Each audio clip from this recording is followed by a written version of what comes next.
Zagreb, they teach us something. Because here are two examples. The Teatro Valle Occupato is occupying a theater, and they try to redistribute these services and these production models and social models and financial models. They try to rethink these and do something for themselves.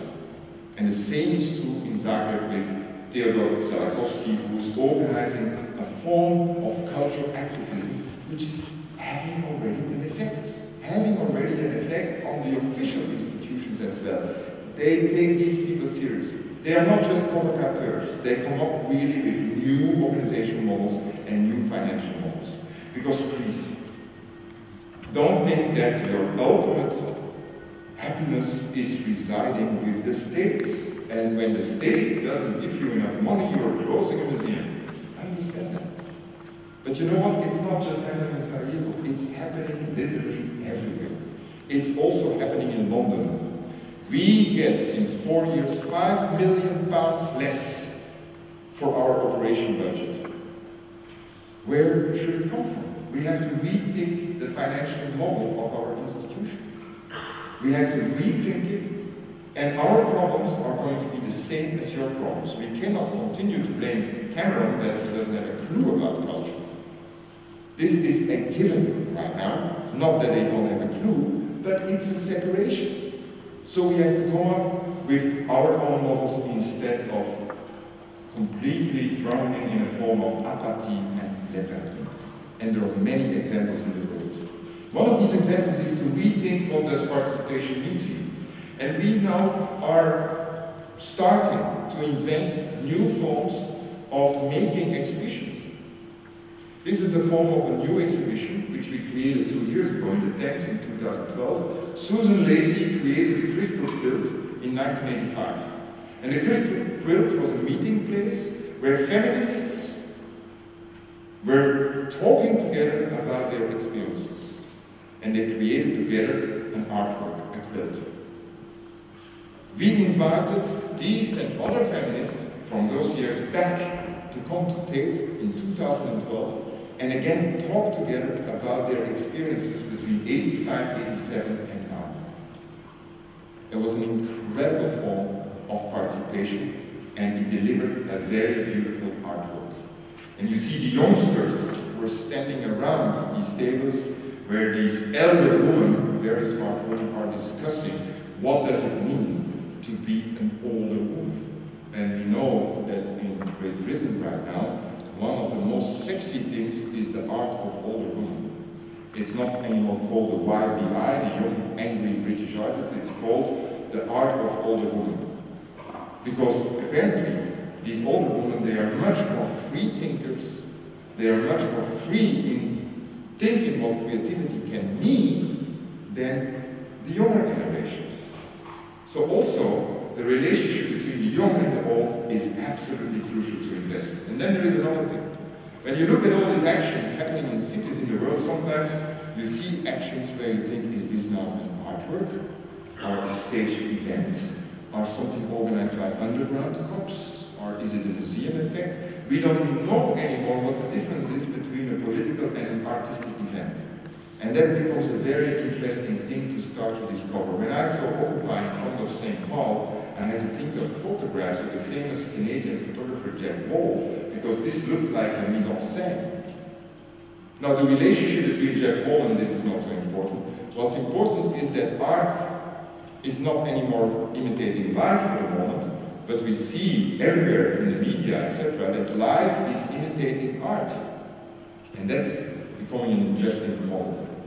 Life imitating art, because artists want to be just like you and me. And artists don't want to make different things, and artists don't want to make provocations per se.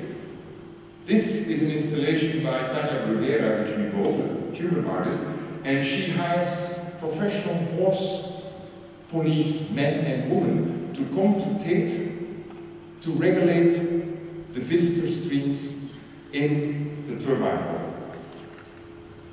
People adore horses in Great Britain. And police cops, they are very, sometimes at least, very elegant, and they can put up an interesting dialogue.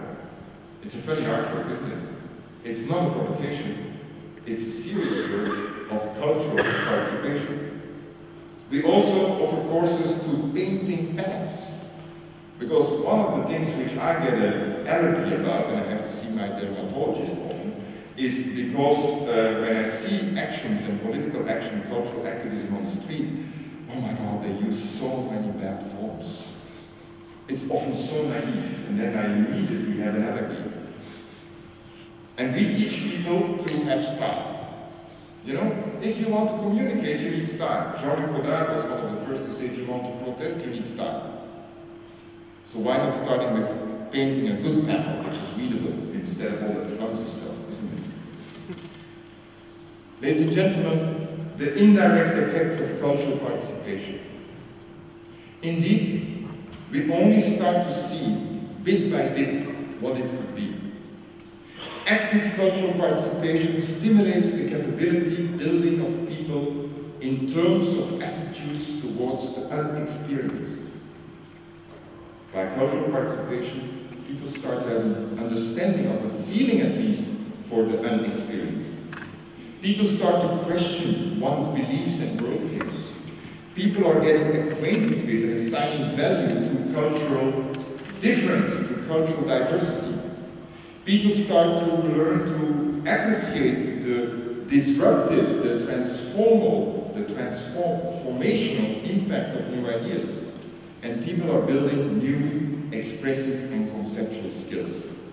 I hate the word creative industries. I still believe in art. I hate the fact that everybody is now concentrating on what is the economical value of art and creativity. I think we have to look beyond that. We have to start to understand that cultural participation is an absolute condition for many of that stuff.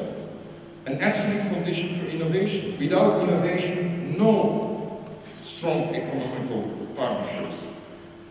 Cultural participation is incredibly important for welfare, especially for the elderly. Pierluigi Sacco of the University of Bologna has proven for the European cultural community that cultural participation is having an effect on health, especially health of elderly people. And they even analyzed what has the most effective, or what is the most effective effect in terms of cultural participation and welfare and health. It happens to be music, it happens to be the performing arts, and then the image and visual arts. It's also about sustainability, because through cultural participation we learn to do things which are completely different from consumer society. For instance, we hate to repair things. We immediately go to buy another watch, or we immediately go to buy another sweater. For the moment in design, and especially social design, the whole idea of repairing is a good example of sustainability. And how did we learn about repairing? Because artists, because creators, they are using the connection, the idea of repairing, to tell something about our world. But cultural participation is also an effect, has also an effect on the social cohesion. For instance, in the museum and in the theater, we learn how to forget. And you know, we can only remember because we are capable to forget. If we are not capable to forget our struggle and our fights with our ex-wife, or our ex-husband, or our mother-in-law, or our children, then we will become barbarians, right? Forgetting is a social tool. The museum is about an eternal comeback. Think about the Museum of the Revolution, the Museum of the History of Sarajevo or Bosnia. And I'm saying now constantly the Museum of the Revolution, because when I look at the Museum of History, I know it used to be the Museum of Revolution. So I start to look at these things differently. Because I remember because I was forced to forget. I remember because I was capable to forget. And in museums, we will see next week, hopefully, the National Museum, we forgot everything they have. Do they still have this fascinating piece of Jewish culture? Do they still have it? Yes, they have it, but we forgot, right? So now we're going to remember. And there are so many things in museums. It's very sexy to rediscover the art of older women. Every single curator is looking in the Balkan for artists who were born in 1920. That's the big thing right now, also in Tate. We like to forget in order to remember. And forgetting in order to remember is a tool for social cohesion. And the museum is again showing the way up. New entrepreneurships. When I look at the products we can make through cultural participation, I think we have the beginning of a little market there. We can use our skills, we can use our ideas, we can use our new ideas, we can use also our ideas of commoning and start to think about microeconomical initiatives. We learn how to rethink what an economical transaction is through culture. It's about soft power. Soft power is incredibly important. You have two choices. Are you stick to Sarajevo, or you start to be mobile? And I know mobility, and I have to apologize, is very difficult because in the meanwhile, your visa to Great Britain is costing £130 because the visa regulation now got privatized, and I apologize for that. So, hello, William Hague, can you please? Okay. But there is another form of social mobility. When I look at the Balkan, it's incredibly important to work together in order to build social cohesion, in order to build new entrepreneurship, in order to be sustainable, in order to build local identity, in order to build a knowledge economy, to culturally participate in other locations of culture. It would be wonderful to see corporations with Zagreb, with Belgrade. The Balkan is so rich in all these connections. We have to learn to pick them up again. If we are not learning to be socially mobile, we cannot rediscover, we cannot invent all of this. So I'm not just talking about getting a visa to Great Britain, I'm also talking about mobility between all these different locations. And you know what? If you don't do it, my curators will do it. If you don't do it, I know enough experimental theatre groups will do it. If you don't do it, there are also Bosnian filmmakers who do it. Then you can be jealous. So there we have a form of political struggle again. It's not a political idea to be jealous. It's not a political idea to say us and them. I'm not saying you have to say we, but you have to explore what social mobility is. Because otherwise, please, then let's go and sleep. I'm not saying that sleeping is not an important act. Sleeping can be a very important form of resistance. But sleeping leads you nowhere. Ladies and gentlemen, another taboo is of course the Bilbao effect. What is now the art architectural complex? I'm showing you a couple of examples where we are going to. I was just in Teshima in Japan in a conference with leading architects, and we were all alone on an island. And we were starting to think, we don't want to make these big buildings anymore. Some of us need to do it because of the fact they make money with it, but probably there is not going to be nowhere money for these big buildings. Tate Modern is one of the last examples. Abu Dhabi, Louvre is one of the last examples. Even the Qataris and the Saudis, they know that this is not the future. It has to do with engineering, value engineering, it has to do with technology, it has to do with many things. But the big building is of the past. The private museum of the oligarchs, and we see it in Kiev, is going underground.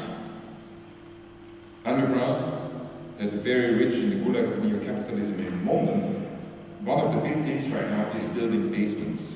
Think of the daughters of Bernie Ecclestone. You know Bernie Ecclestone? He sits in München at the moment. He's going from Paris. His daughters build a basement, and you have a rec room, you have a swimming room, and then you have the art gallery.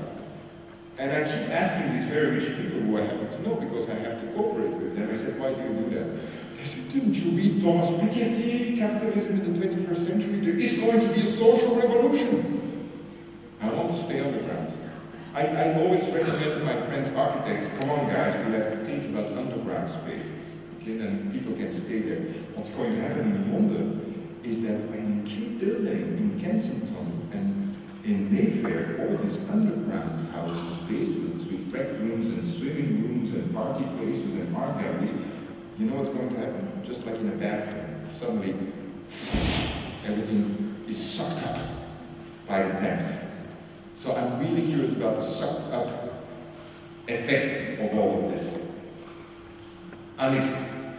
Extrapolated. I'm just saying that the future of cultural infrastructure is somewhere else. This is a good example of Amman, Dalat al-Fanun, whereby a wonderful visionary person, Sua Shoma, she started to buy bit by bit old buildings and started to make a cultural complex within the historical city of Amman. This doesn't look at all like the Disneyland village of Costa Rica. You know that he's building this film village. It's something else. This is about cultural participation. It's beautiful, it's simple, it's small. Sometimes nothing is happening, sometimes there is a lot happening, and sometimes it doesn't even have to do with art. Another example, more chic, more upscale, is of course what's happening in Sharjah. Hor al-Kazimi, she decided not to build the Abu Dhabi, but in the middle of the historical city, next to the souk, she started bit by bit to build pavilions. Pavilions which don't look any more different than the traditional habitat. And indeed, the museum is becoming a city. It's a horizontal model, and it doesn't need to be finished, because the outside cinema is not finished yet, and sometimes it doesn't work. It's a constant work in progress. And everything can be changed, and everything can be changed around, and can be changed for another reason. This, you know what this is? This is a bus station, Kum Boat Station on the island of Naoshima in Japan, built by Sana. And the bus station and the train station is also an art culture complex. It's a soft meeting place. On the same island of Naoshima, these artists and curators started to help the local population and started to buy land, started to buy all the buildings, and started to make these pavilions in these villages.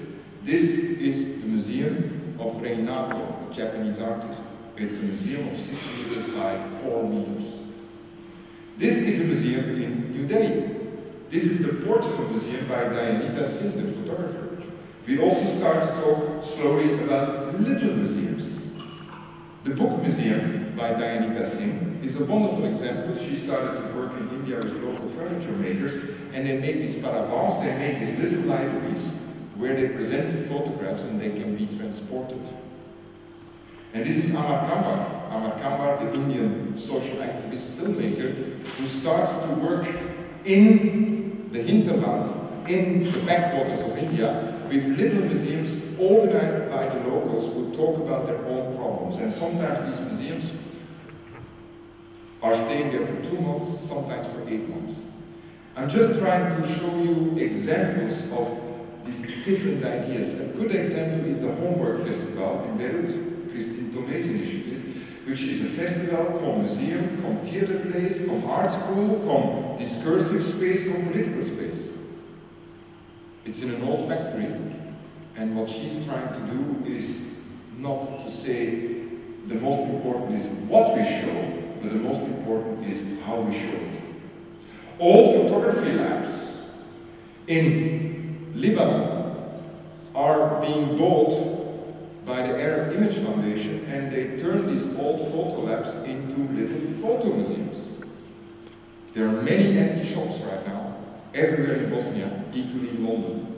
I saw also many empty shops everywhere else in the world, and maybe we can try to take over these empty shops temporarily. Because the future museum, indeed, and I'm talking about the future cultural infrastructure, is all about the blurred distinction between producers and receivers. And culture is massively produced. Culture becomes increasingly a precondition of all kinds of economical value systems. And culture is entrenched in the fabric of daily life. It's not anymore anything about leisure. Culture will depend less on buildings in one place as on organizational models.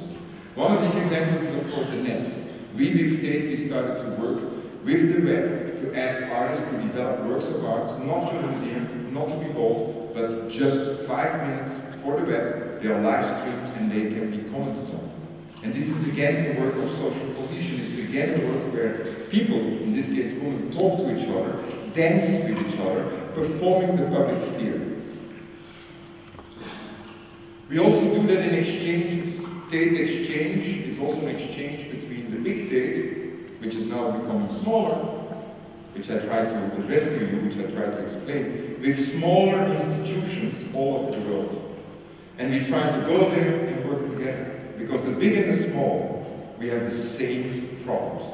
We are facing the same challenges. Because, ladies and gentlemen, without culture, we indeed have even less. This is what I would like to propose to you, is to rethink really in which situation you are in and what can be done. Without, like we used to do, like we all used to do, without the ever complaining. Without the ever kind of solution of lethargy and apathy or cynicism or irony. I was not ironical today except when I spoke about London, isn't it, and underground museums. We have to do things in a completely new way. We have to think about new financial models and do not eschew the whole idea of maybe we have to forget about the public good and the private good. Maybe we have to start to think about the common and the common good. And maybe that's also a way to get private people and politicians in and talk with us about these new financial models. We have to rethink the whole idea of memberships. We have to rethink the whole idea of what cultural infrastructure is, that the museum is a place for expressing and exploring the relationship between objects and between people. The National Museum can only be a success, not when it's reopened, but also when people start to use the National Museum in a different way. And I think we can all do it if we accept that the museum is also a chance for change in society. Thank you very much.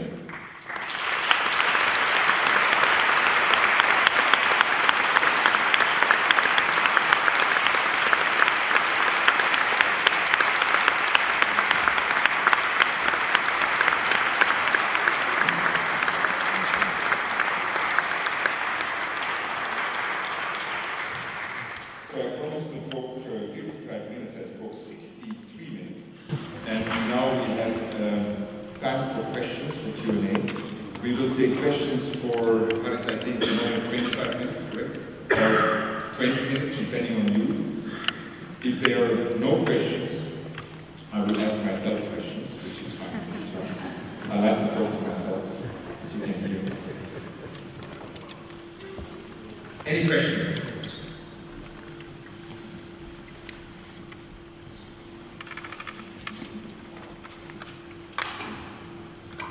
Does it mean, oh, there is a question over there, I want to put my glasses. The mic is coming. The microphone. I'm going to be loud now. In developing new forms, in what way? I really don't understand you. Okay, I'll take the microphone. You ruined your voice.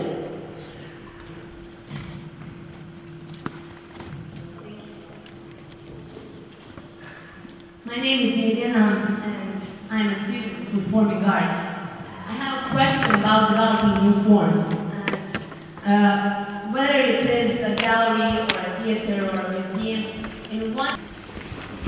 Ja sam htjela na početku da kažem da mi je izrazno zadovoljstvo, da mi je velika čast što imamo tu i naravno da mi je veliko zadovoljstvo i da mi je izuzetna čast. Međutim, još mi je veće zadovoljstvo, posebno mi je čast što je Ministarstvo civilnih poslova i Parlament Bosne i Hercegovine što su domaćini i što sam ja domaćica današnjim događaju. Vi svi ovdje koji su danas habits and heritage. I get to speak in the Parliament, and if you ask me, what do you think about that? My answer is, well, I guess it makes sense. It makes sense not because of me, not because of the organization I represent, the Modern in London, But it makes sense because more and more politicians all over the world start to take culture finally seriously. It's only the beginning, but we are going to go somewhere. You see, whenever I say that, some cameras and microphones are dropping because the media doesn't believe me. Ladies and gentlemen, I would like to thank all these people who made it possible for me to come over here. First of all, the East-West Center with Haris Hasovic. Thank you, Haris. We know each other since 1993. I will tell you immediately why. Thank you, East-West Center. Thank you also to the British Council. Thank you to Larissa Halilovic, and thank you to Amila Lagiengia. Is that okay? Thank you. Thank you, British Council, because, you know, as a Belgian, I represent our Great Britain. I won't say Little Britain, but our Great Britain as well. And especially thanks to the Deputy Minister of Civil Affairs. We met each other yesterday on the staircase of the wonderful History Museum, which used to be the Museum of Revolution. I refer to the Museum of Revolution, the title, to the History Museum. But we met each other and immediately hit it off. That is, politics and art, you know, they can come together. I would like to thank Denisa Sarajlic for her efforts to bring me here and for her kind words. And then there are so many people who I happen to know directly and indirectly. And I would like very much to say hello to the directors of the Sarajevo Film Festival, because that's how it all started. And now I'm going to put my jacket out, because this is going to be not a session about constitutional reform, but a session about culture, a working session. Ladies and gentlemen, it all started in 1993. In 1993, I met in November the Dutch filmmaker Johan van der Keuken, who just had come back from the first Sarajevo Film Festival. And Johan van der Keuken was showing in Sarajevo during the siege, 1993. He was showing, of course, films, but also he decided to make a film. And the film was called Sarajevo Film Festival. And who was playing in that film one of the main roles? That was Haris Hasovic.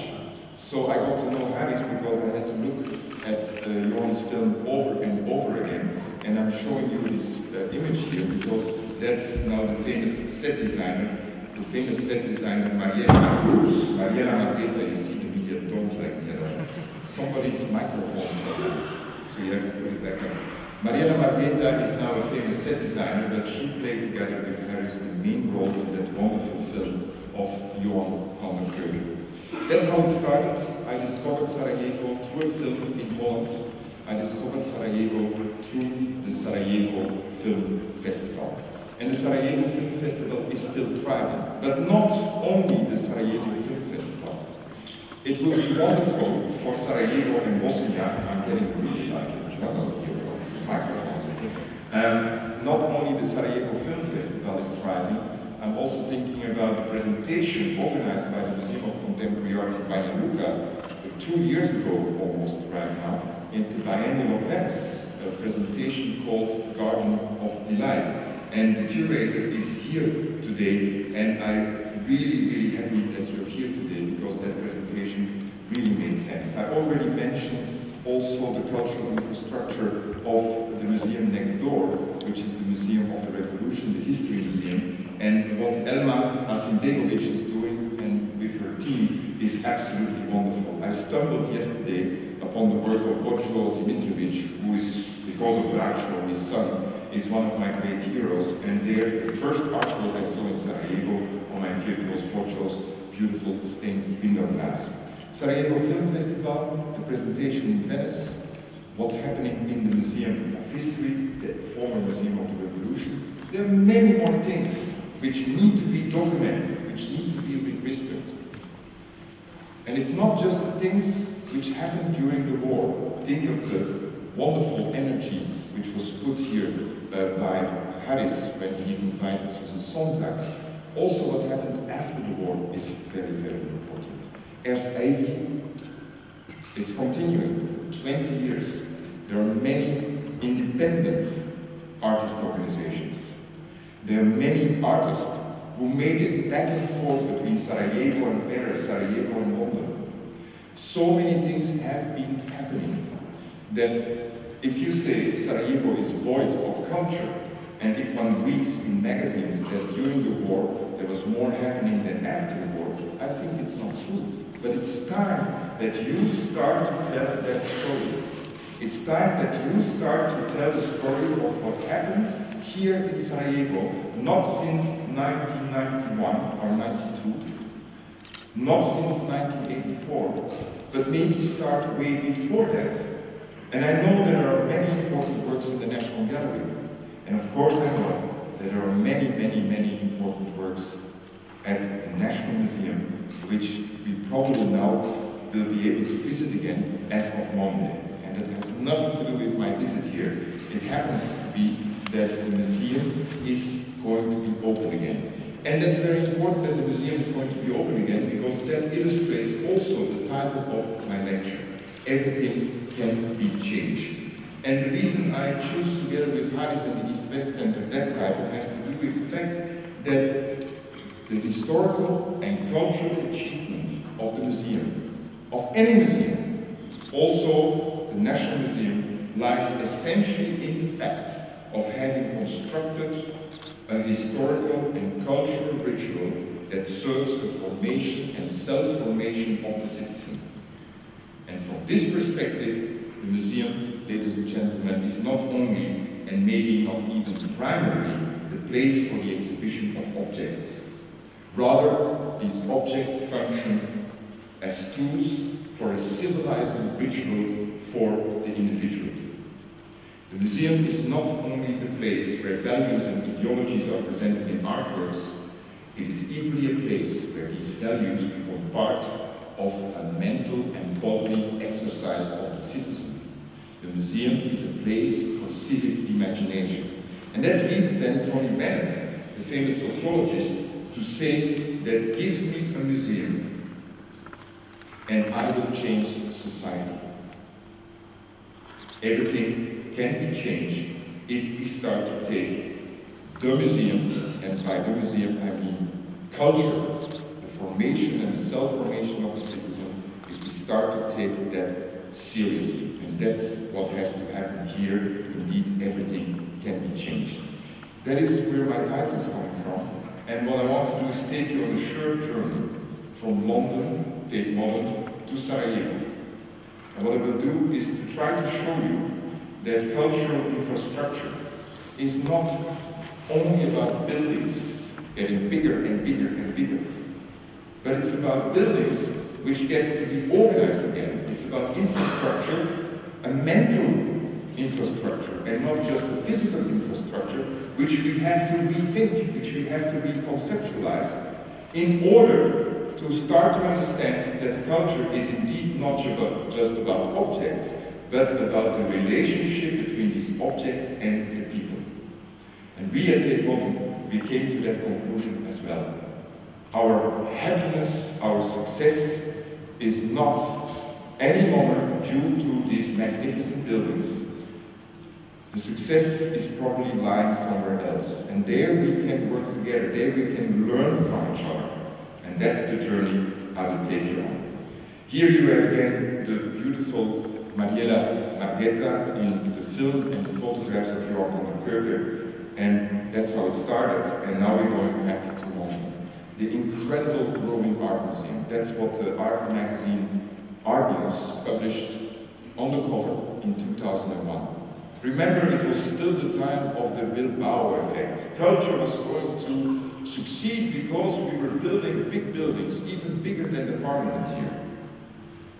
Suddenly, 10 years later, on the cover of The Economist, these museums and these big buildings are not anymore successful because of the physical infrastructure, but they are becoming temples of delight because of the fact that museums for the first time start to take the audience who are coming to these museums.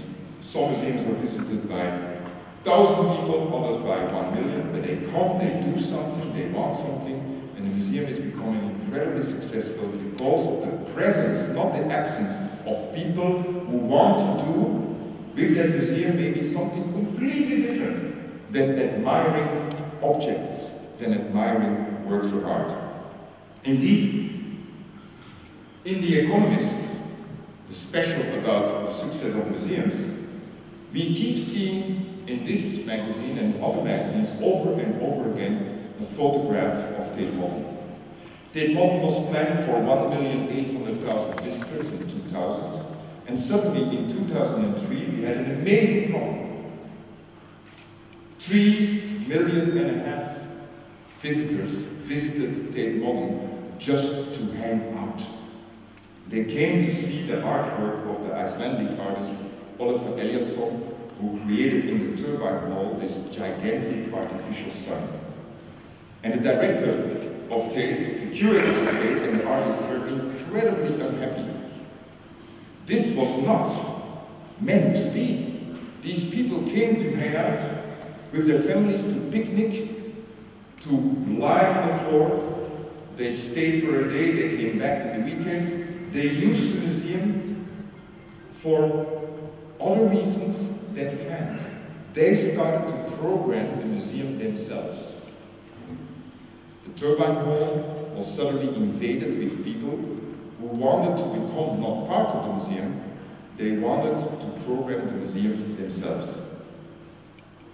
And after a couple of weeks, the artists and the curators and the director decided, this must be a success. And it's an entire success because of something totally different. Something totally different than with what we had intended. And I think that's the origin of rethinking Tate Modern. Yes, we do have a big building. Yes, we do have a massive audience. But we also start to rethink the relationship between our programs, our objects, and the public. The public wants to use the museum, every museum in the world, for different reasons, different than in the past and in the recent past. And we learned that also with the work of Ai Weiwei.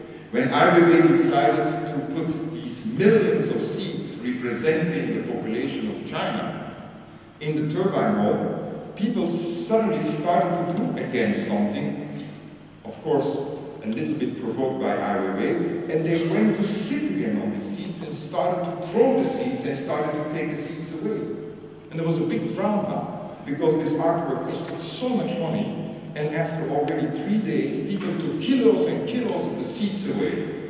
And of course, on eBay, we started to see immediately seats for selling over £100. That's okay. It's a kind of microeconomical effect of culture, isn't it? And it's a microeconomical effect which we decided, not we, the directors and the curators and the artists, but the civilization, the civic society, which they decided to use differently. Indeed, in 2000, Tate Modern opens for 2 million visitors, and now we have 5.3 million. The highest figure in its history, and we are the world's most visited museum of modern art. We could now do 2 things. Say, hello, we are the big ones, we are the big guys, and even Joe Biden, who spoke here before me, he knows Tate Modern. Or we could start to rethink the museum, and that's what brings me slowly to Sarajevo. The future of Tate Modern is indeed to rethink the museum, and we are rebuilding, we are rethinking the museum also physically, because we are going to create not only more space for the objects, but more space for the people. And more space for people to use the museum in the way they want to use it. Because indeed, people come today to museums not just to admire objects, but to throw all kinds of questions. Why do I make so little money? Why is there in Great Britain, why are there 1 million free meals necessary to feed the impoverished lower classes? Why do I need a museum now that tuition fees in Great Britain are costing too much money? Why do I need a museum in a city which is now becoming almost like the gulag of neo-capitalism, where there is no place anymore to live? People are asking these questions not only by words, they express these questions also through what I call mental and bodily exercises. They perform the public sphere. And what happened yesterday in the History Museum, with the presence of the Swedish initiative to work with children, with youngsters, and to express their day in their life through images and through text is a very good example of performing the public sphere. On the staircase in the History Museum, you find these diaries, you find these photographs.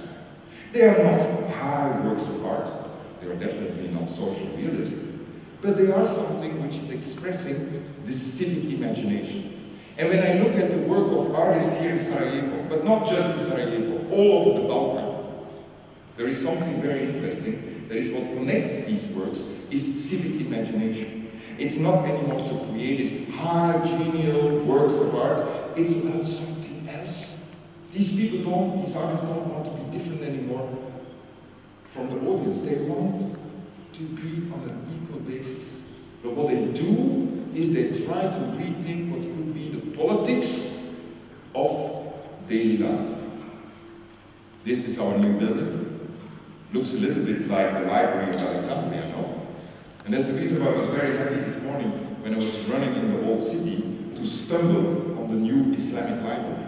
And already people were reading and thriving in the coffee shops. And I was thinking myself, indeed, we took as an example for our new museum the idea of the library. And you know that the idea of the library is a place of silence, but it's a creative and a productive form of silence. And you see also in libraries and around libraries that people not only are silent inside the library because they want to learn, but also outside they start to talk and meet each other. Indeed, next to the hard place of the museum, what we need to create are soft meeting places. And we museum people and cultural people, when we look at examples of cultural infrastructure, we should not forget Bilbao and the Louvre and the British Museum and Tétouan. We should rethink cultural infrastructure, and maybe we have to look at libraries, we have to look at universities, we have to look at labs, we have to look at completely different things. I always say I like to look at airports, because you know what's interesting in airports right now? They hire dancers, choreographers, to understand how to funnel and tunnel people through airports. So we have to look at completely different examples of cultural infrastructure to come up with cultural infrastructure for the future in a physical way. We looked at libraries, the library during the day and the library at night.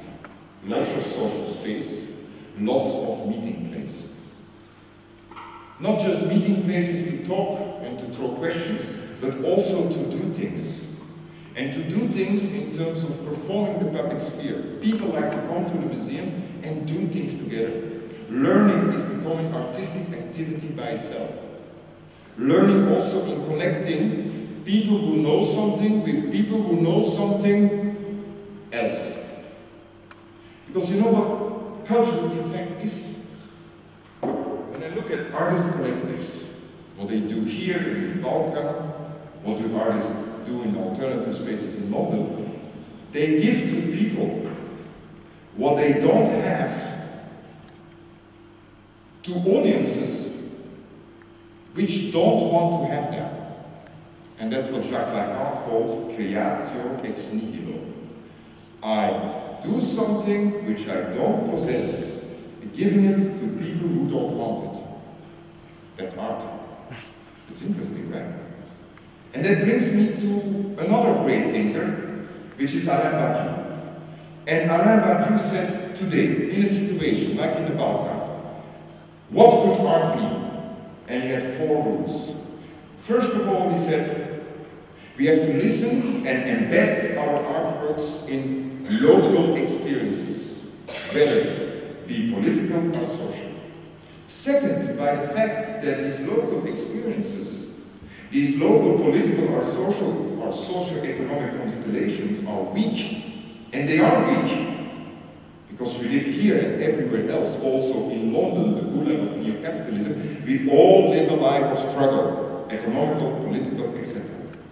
And because these constellations, these local experiences, these local constellations are weak, we need to have, second rule, a bigger idea. And this bigger idea should be an intellectual experience. Indeed, the least I can ask from you is to be an intellectual. And to be an intellectual is to propose strong ideas. The third rule is, because of the first and the second rule, is to use formats, is to use forms which are new, which are difficult, which are complex. And if you create a synthesis of all of that, then you create forms of culture which are bringing us further. That's the side of the object. And we are nurturing this in Tate Modern by creating new spaces for new disciplines. And new disciplines in museums are, of course, performance, dance, but also installations like Olafur Eliasson, The Sun, like Ai Weiwei, The Seeds, environments, live projections. And I know that here in Sarajevo, particularly in Bosnia, in terms of visual imagination, in terms of the cinematographic and the photographic, think about the Srebrenica exhibition, but also think about your great filmmakers, that there is this kind of photographic, cinematographic expertise. And at Tate, we give these kind of artists, we give the chance to develop this even further, and therefore we needed new spaces. For instance, today you need a lot of dark space, because otherwise you cannot project or show these works of art anymore. You need also spaces where you can speak, where you can hang out, where you need to think about acoustics. And people want to hang out in museums. So already, coming from the new objects and the new intention, I'm coming to furniture. Furniture is becoming really important. We're thinking about a lot of simple chairs and a lot of cushions and a lot of curtains. Curtains can make flexible architecture. So in Tate, we are experimenting with these kind of new spaces, modeling new spaces. We're going to add 11 floors to the existing North building, and when you look at these floors, indeed, at least 5 are social spaces. And 3/4 of all these spaces have free access. That means I cannot control when people go and when people leave. That's the difference from the theater regime or the film regime. People come to museums and they do whatever they want. And therefore a museum is also a place of demos. And we have to think about our museums as places of demos. Togetherness, social cohesion, but without denying the difference. This whole bullshit about multicultural management, this whole bullshit about global art, forget it. We are different, but we have to stress these differences. And through the difference, we're going to talk to each other. And that's why art is a truth procedure. We shouldn't deny the truth. We shouldn't deny what happened. But let's at least show it. I was absolutely struck, enchanted, in the History Museum when I asked the director, I said, how do you write underneath these photographs what has happened during the siege?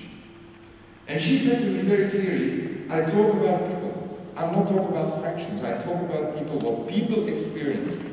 Now there was this building burning. Not they burned the building. Now there was this building burning. We can speak about difference. We should speak about difference. We should speak about conflict, but we have to negotiate conflict. And you know what? I have to do it all the time.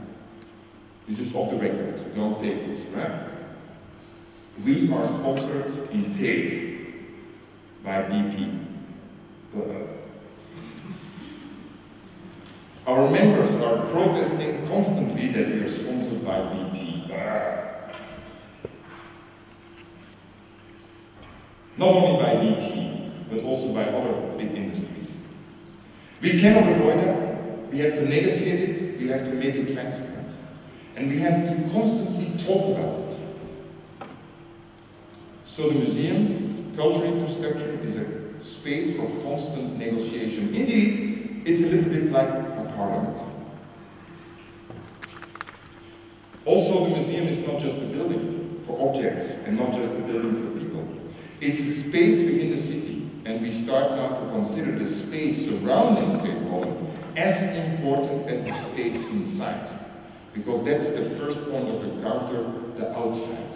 And when you think about cultural infrastructure, please think at least about a little bit what's happening outside. And I'm not just talking about parkings and coffee shops. This is what the situation is. We are that far, and we are going to open in the course of 2016.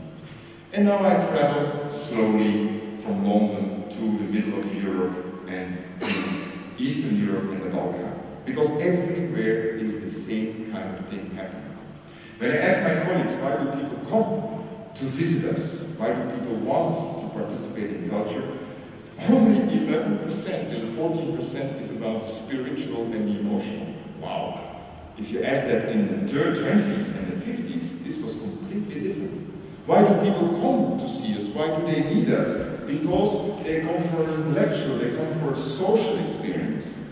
Knowledge building, time with others. You see the figures. Indeed, we are doing something, and that's our slogan now in Tate. We ask questions Google can't answer.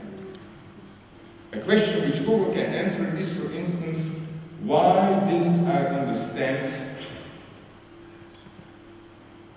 Shakespeare 20 years ago? And by seeing the Shakespeare, which was put here in front by the East-West Center, suddenly I start to understand Shakespeare. It's becoming my Shakespeare. Now try to put that question on Google. No way. Google is not going to help you with this one. It's not pre-programmed. There are so many personal questions. There are so many important questions which even Google can't answer. We only have to find out where these questions are. So we decided to use this big building, but to start to dig in, to carve in, and to create other organizational models within the organization of Tate, and one of them is going to be Tate Exchange Space. It's a space which is unprogrammed, where the most important thing is membership. We want people to join as members. It's not about money, it's to know who you are. I want you to be a member of my party, of my organization. When you declare to be a member, it's one of the most beautiful things. When you declare to be a member, it means you have responsibility also for the other members. So we start to think, what can we do with the idea of membership? And indeed, Tate, meanwhile, has now 240,000 individual members. And you know why that is important? When I say that to the Tory government, they are absolutely fascinated. 240,000 members, that's not bad at all. But equally, when I speak to BMW or to Hyundai, they say 240,000 members, that's not bad at all. So you know what these people want, and they don't want. So we start to experiment with the idea of membership. And we can also do that because we constantly work on digital platforms. We are not thinking only who comes actually in the space, but also who enjoys the space outside. We have now 5 million visitors, over 5 million visitors, but we have about 30 million who visit us on the digital platforms. And the digital platforms, they don't cost that much money to create. And you know what's funny? Me as an older director working with younger curators, we are now depending completely on very young people who help us to program this digital museum, this digital space. Now I have a problem. There we go. Okay. So what we do with Tate Exchange is an art school for the world, learning not just about art, but with art to make a difference. And everyone is a partner. What we want to strive for is a quality of relationship.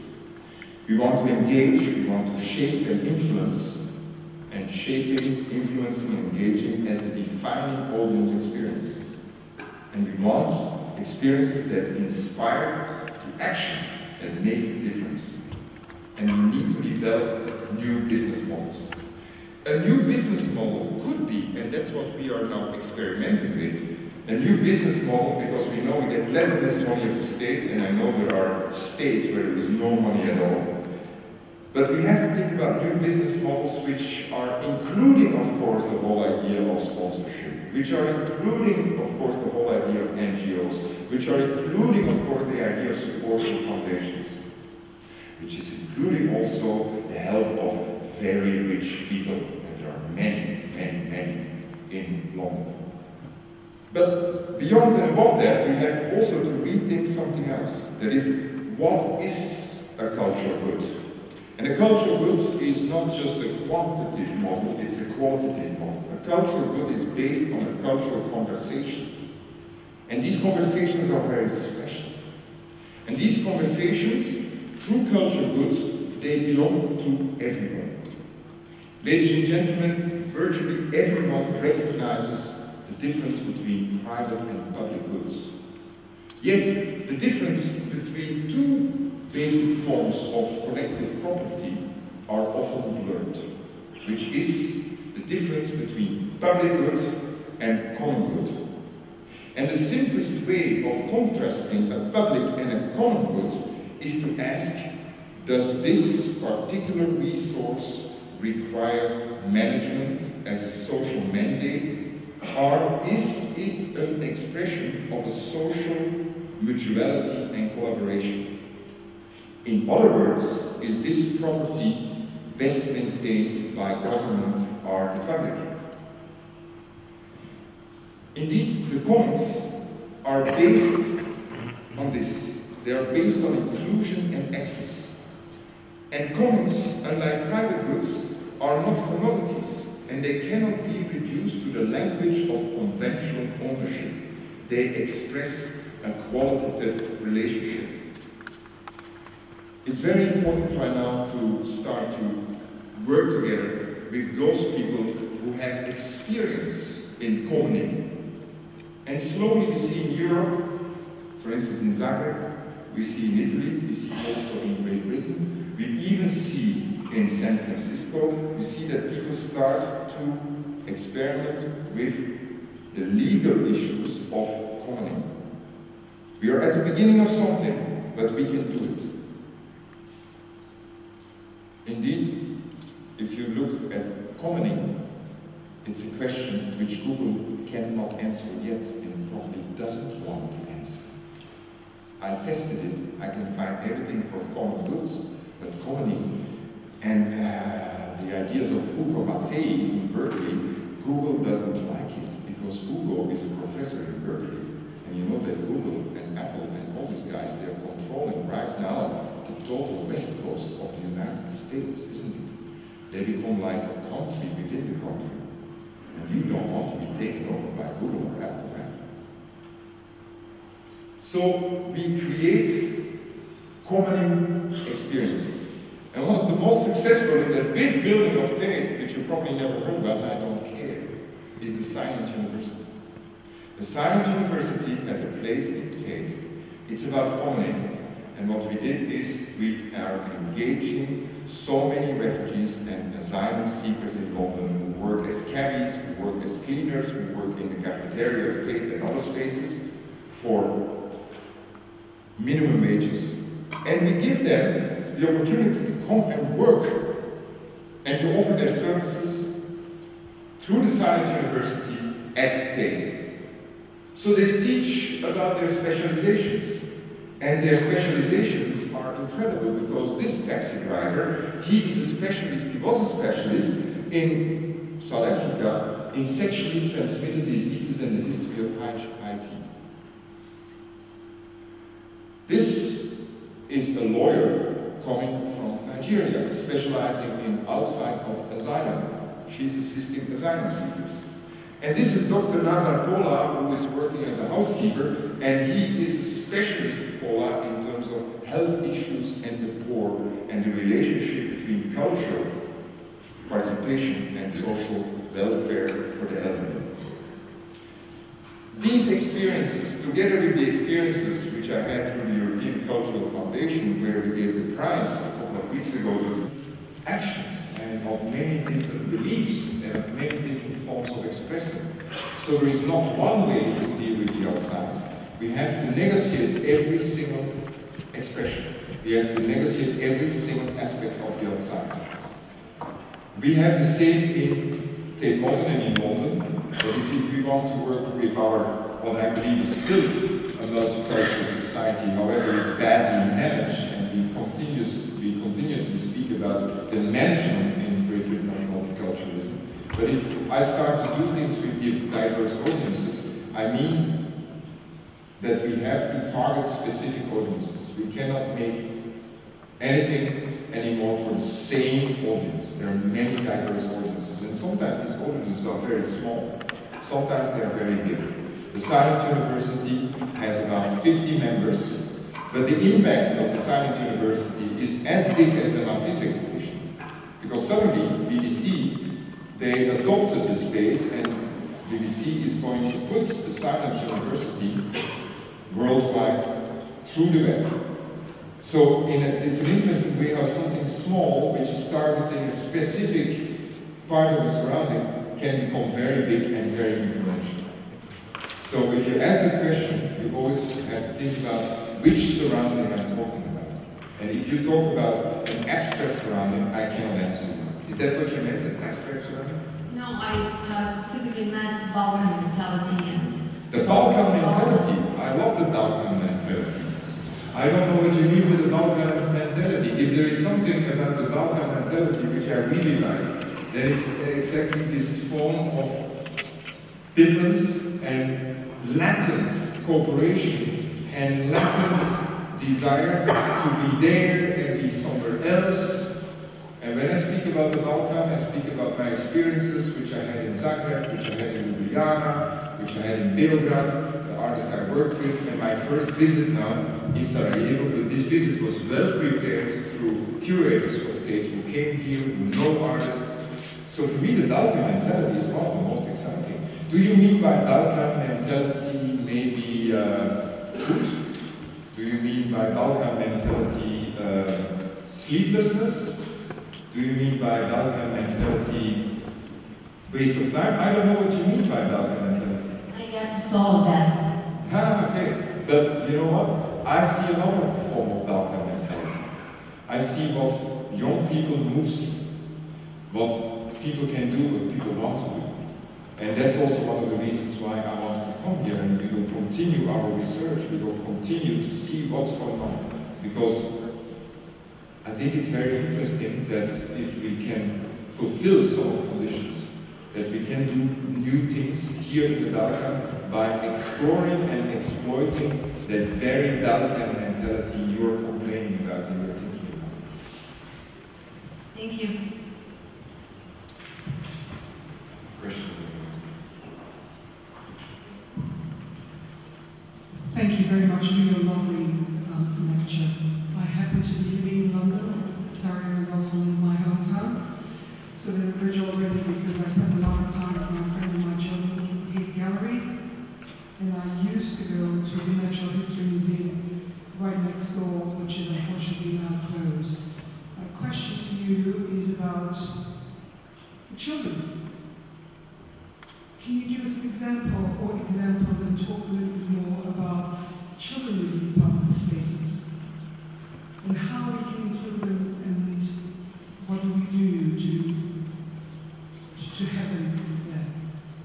There are many, many different examples. I mean, I gave one example of a very successful project which is now happening here at the History Museum. But I think what we have to do in general is to ask what a learning activity is and what can children get out of this form of cultural participation at their level.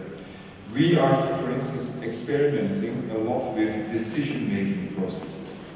You know that one of the most important aspects today is that we learn ourselves, adults, but especially children, how to make decisions.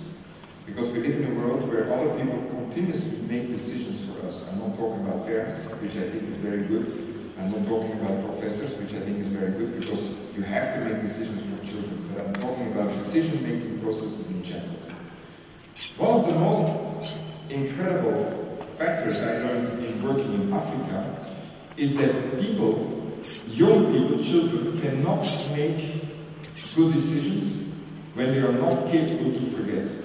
And the Harvard Lab for Decision-Making Processes and Neuroscience has proven, for instance, that only when you're able to forget, you can make good decisions. So now we are working with areas of children, areas where the children live in London, where people really have difficulty in leading the lives they want because of socio-economic reasons, and often it has to do also with this decision-making process. And through art, we teach them how to make decisions. I'm giving you that example because the learning capability and the learning discipline today has completely changed. Stop bringing into museums children and tell them the difference between this style and that style. Stop bringing in people, young people to museums and tell them how art has developed. Maybe you can talk about what chronos is, what chronology is, and that maybe chronology today is not important anymore because we live in another form of chronos.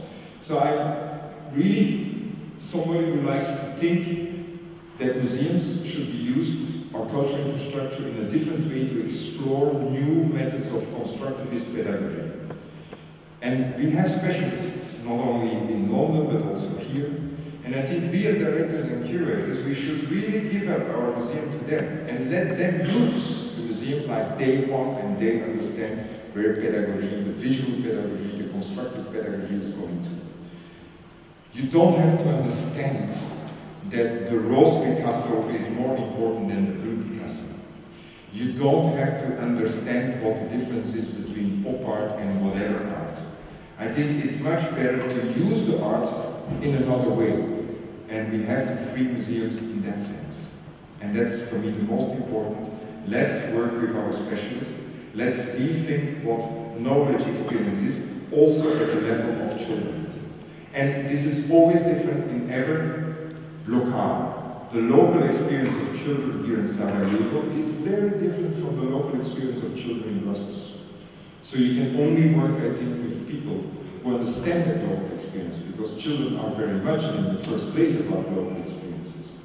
So that's what I would like to propose, is to work really with new notions of visual pedagogy, of constructivist pedagogy, and let the museum be what it is, but let it be used.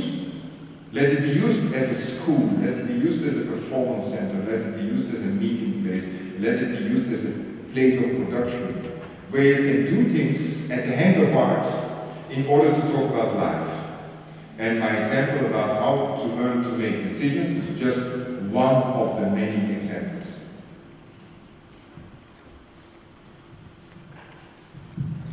Hello, and thank you for a lovely presentation. I wanted to ask, well, you partially answered my question by answering the last question, but I'm 18, and my generation doesn't really follow art or pay attention to art, and those that do look at a pretty bleak and dark aspect of it. So I just wanted to ask, what's the solution to it? How to spark an imagination, and particularly positive imagination, and approach to art? I really like your question, because I mean it means that you're confronted, I think, with people, with representatives of the art world, who still want to make a difference between the genial kind of work of art and the art of the past as a kind of art on a pedestal and everything else which is not so important. I'm not saying that high art equals low art. What I'm saying is that we have different forms of cultural expression, and high art and the old stuff is part of that, but also the new stuff is part of that. I see many artists who are using the space of YouTube as their art space. I see many artists who are using methods of YouTube in order to create something new, which can also appeal to you. And I'm also saying that maybe in terms of industrial design and in fashion design, and even in terms of what the pop world is now proposing, that you can find these niches where it doesn't necessarily to be art, but it's an important form of cultural expression. The reason that pop music is coming to the museum, we are working with Kraftwerk, we are working with other pop groups, is that the pop world discovered that the museum is becoming a very important platform for them, because the pop world is nowhere anymore. Nowhere, because you know that a pop group is producing something and then it's gone. They don't even have the copyrights, I mean they don't have control where it's going, and they have to tour because in order to make some money. So that means that the pop world is becoming something which is now ready to be museified in order to inject again cultural importance to it. And that becomes very interesting, that the museum is constantly changing, is constantly reflecting society. Also things which 20 years ago we thought were nothing are now coming into the museum. But we need your voice, we need your questions like the one you asked in order to do that. Because your form of cultural participation would be that you speak within a platform we created that with Tate Young Collective, which are students from 17 until 25, who help us to make these decisions. What kind of programs are we offering to these different groups? And that's again very important that you don't speak about the audience, but there are many different audiences and there are many different age groups. We didn't divide anymore the audience in terms of color, in terms of ethnicity. We didn't divide them even anymore in terms of age. You know what we started to do? We started to divide them in, these are art enthusiasts. These are people who expressed interest in art. These are art disbelievers. These are art believers. These are the cool people. These are the people who want to be uncool and they prefer the silence of museums. And that's how now we try to tackle all these kinds of different systems. It's almost like systems psychology. These different systems where people take the art in at their own level, at their own belief. And it's not just a question of age. I think it's a question of what do you want to do with art. Is that okay answer? Yes, that's a nice answer. Thank you. Okay. Yes. Microphone.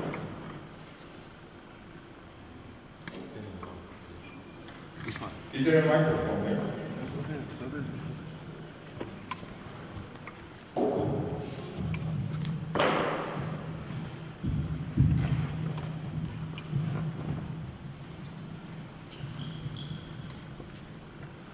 Yes. I used to work in the electric power plant, and that delighted how you do the turbine. Which power plant? In Boston, here. Yeah. And this is beautiful. You use this turbine hole to kept the name of the turbine hole, because turbine hole is huge industry, and you buy in the culture matter, in science, and so on and so on. My question is how to be precise more. How do you finance yourself in this vast museum? And we have a recent problem in our museums that are closed because of the finance. And are the projects the solution? And how high the membership? Okay, I will tell you. Tate is an organization which is not just Tate Modern, it's Tate Modern, Tate Britain, equally in London on the other side of the river, Tate St. Ives in Cornwall, next to the Atlantic, so to speak, and you have also Tate Liverpool at the Irish Sea. We are a Tate group. The Tate group is costing us to operate the whole group £87 million on an annual basis. Less than 1/3, less and less and less. For the moment, 27 million is coming from the British government, which is normal because we take responsibility of the collection of the nation, not of the state, of the nation. The state has to take care of the nation, and our collection is belonging to the nation. We have old masterpieces going as back as far as the 16th century in Great Britain, and we have new masterpieces from British artists, from international artists, both young and old. So the money of the state, 27 million, is used towards that particularly, taking care of the collection of the nation. 1/3 of the money is coming from tickets for exhibitions, because we have free access to the whole of Tate, except for certain big exhibitions. Matisse, the ticket is costing £16, which is the most expensive, but other exhibitions costing £8 or £10. And for children free, of course, and families, and we have all these kind of productions.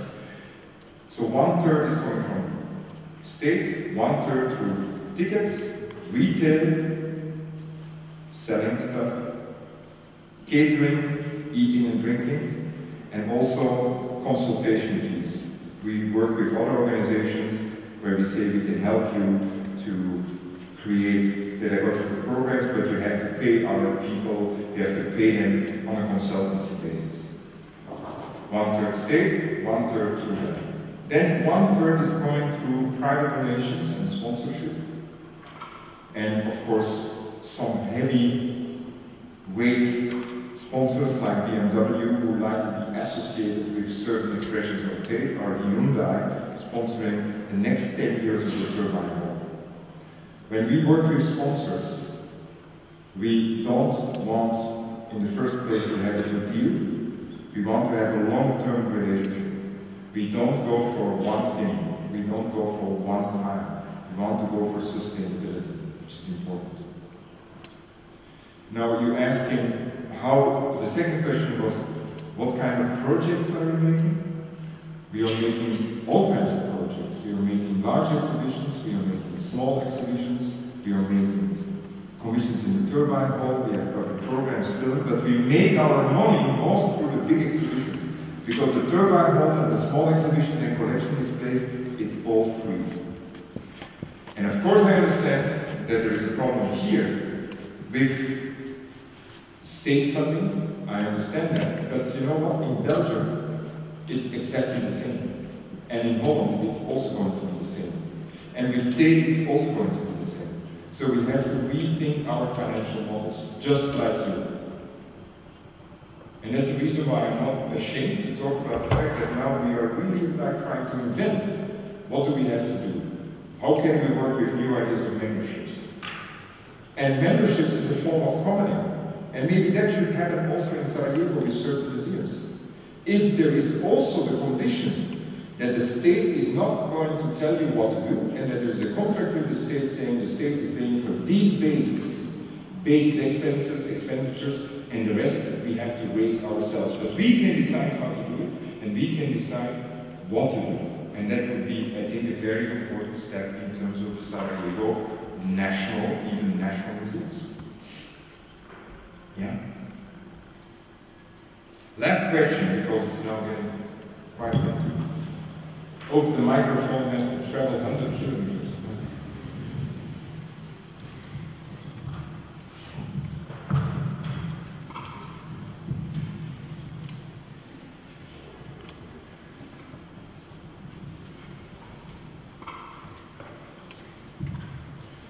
Yes. Hello everyone, my name is Aida and I work as a project assistant with the program of Balkan Museum Network.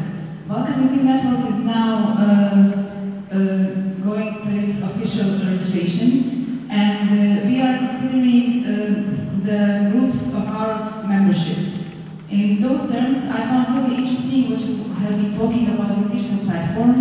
So I just wanted to ask you, can you explain a little bit more in details the grounds of that digital platform? Because I think it could be a really good tool for the Balkan Museum Network. That's a very good question. Again, I'm not going to go into too many details because then we are sitting here at 5 o'clock again, or until 5 o'clock. What I would like to explain to you is, first of all, we have to know what's there. Not just within the Balkan, but also outside. For me, it would be very important to know what's in the collection of the National Gallery here. Because Tate is, unlike the History Museum, unlike the National Museum, it's a museum dealing with modernisms, different modernisms. And one of the incredibly important things is that the different modernism of the former Yugoslavia, of Eastern Europe in general, is becoming almost a blueprint for modernism in Europe in general. I mean, everybody's looking into that. So I need to know what's in the National Gallery in Sarajevo, but I also need to know what's in the Museum of Contemporary Art in Banja Luka. I need to know all these things so we can start to set up exchanges. So digitalize the collection, very important. And make sure that the digitalized collection is available in the first place to colleagues. That's one thing. The second thing is to develop together projects for the digital platform. It's very difficult to organize together exhibitions because of insurance, because of budget reasons, because of whatever reasons. But couldn't it be interesting to create like exhibitions based on our communal collections on the digital highway, that you work with 3 curators of different museums and you start to make discursive excursions into these collections and start to propose narratives, trajectories, combining works of the collection with the theme. All these things can be done. You're not going to make any money with it. It costs money, but it doesn't cost as much as trying to do this in Venice, or trying to do this in Banja Luka, or in Sarajevo, or in Beograd, whatever. You can also start to work to ask artists to make selections of your collection. You can ask an artist to make a selection of the collection of this place and that place, and to create these kind of very personal stories of collections. So that's the first way I would like to propose to go. You can also, start to publish research by universities here, where students and professors are digging into these modernisms of the former Yugoslavia, because I know that these modernisms of the former Yugoslavia, they are very much in demand in other parts of the world, not only in terms of acquisitions, because there is a strong market for it, but also in terms of research. So there are many ways to go. Make the works available, start research, and work with universities. Make sure that you have cooperations with universities. It's so important, absolutely important. And maybe you can talk to the Bloomberg Foundation. Maybe you should talk to Google. Maybe you should talk to other organizations who can help you. And there are many examples of the work being done. You can even start to organize works of art which only exist digitally, like we did with BMW Tate Live Germany. Okay? So, in hearing your questions, what I like about these questions is that you're very much beyond we can do anything, and that you're not asking what to do, but how to do things. And I can only say that we all are confronted with the same problems. But let's not lose our patience, let's not lose our energy, let's not lose our creative ideas. But let's try to invent things for ourselves, with ourselves, right now, instead of waiting for the big miracle or the big sponsor to come. And these things can be small, they can be big. You don't have to make a difference between the really big and the really small, between the niche and the large. All these things matter right now because you are sitting on such an incredible cultural history, especially in Sarajevo. And not just in terms of visual arts. I'm interested also in photography, I'm interested in film, I'm interested in history, I'm interested in dance, I'm interested in performance, I'm interested in theater. You don't have to mix it all, but you have to think about what is this richness. So the first project which should happen on Monday to celebrate the National Museum is that there is a project group which is going to write up all these cultural activities which took place in Sarajevo, not only during the siege, but especially after the siege, because there are so many. It took me forever to put the puzzle together. And I tell you why it took me forever.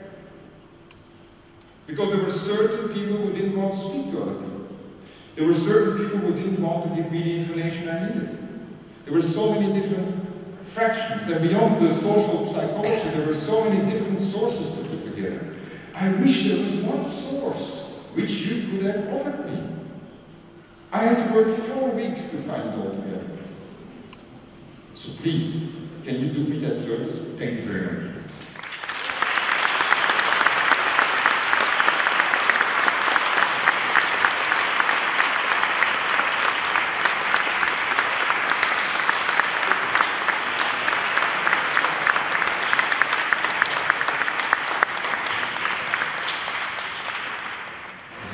Please, thank you very much for this inspiring work.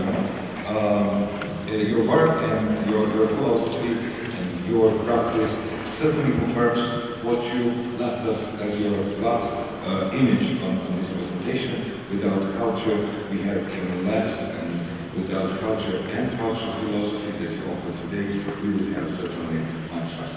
Thank you very much again for coming and spending time with us this morning. I want to thank the British Council, Larisa Halilovic and Mila Lagunja. I also want to thank my colleagues of the East-West Center, Ismat Hadžiadić, Natisa Cvitanović, and Leila Balazovic, for making this morning possible.